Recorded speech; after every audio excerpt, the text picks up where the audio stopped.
Abandonne le péché et tourne-toi vers Jésus-Christ. Le sacrifice qu'il a fait à la croix, reconnais ce sacrifice-là.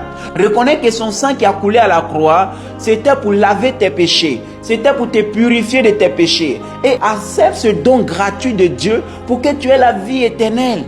Le salut, on l'obtient au prix de notre foi. Ce n'est pas avec l'argent qu'on achète le salut. C'est pourquoi pendant que tu es vivant, c'est aujourd'hui que tu dois accepter Jésus-Christ.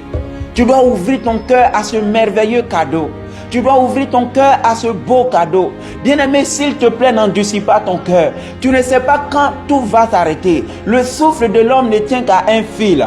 Tout peut basculer en un instant. C'est pourquoi pendant que tu écoutes ce message, sache que c'est Jésus-Christ qui t'aime. Il ne veut pas que tu meurs dans ton péché. Il ne veut pas que tu perdes ton âme. Pendant que tu as encore l'occasion, tourne-toi vers Jésus-Christ. Repends-toi de tes péchés. Donne ta vie à celui-là même qui a eu compassion de toi et qui a accepté de venir mourir à la croix. Malgré qu'il était sans péché, malgré qu'il était sans tâche, il a regardé ta position. Il s'est dit en lui-même, si je ne paye pas ce prix, qu'est-ce que mes enfants vont devenir? À cause de toi, à cause de moi, il a accepté de se faire homme. Il s'est humilié parmi les hommes. Il a obéi jusqu'à la mort et même jusqu'à la mort de la croix. Il était brisé pour nos péchés. Il était frappé à cause de nous. Et le châtiment qui nous donne la paix est tombé sur lui.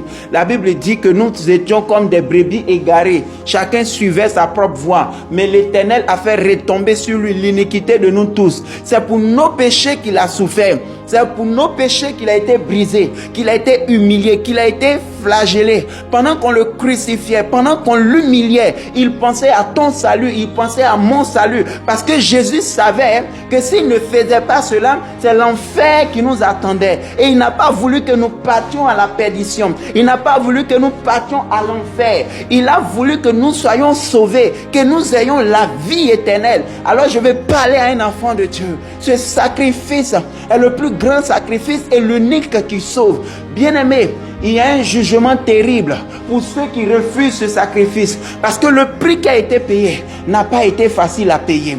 Pour tous ceux qui vont refuser ce sacrifice, pour ceux qui crachent sur ce sacrifice, pour ceux qui se moquent de ce sacrifice, je suis venu vous informer qu'il y a un jugement terrible qui vous attend. C'est pourquoi la Bible dit, si aujourd'hui vous entendez sa voix, n'endurcissez pas vos cœurs.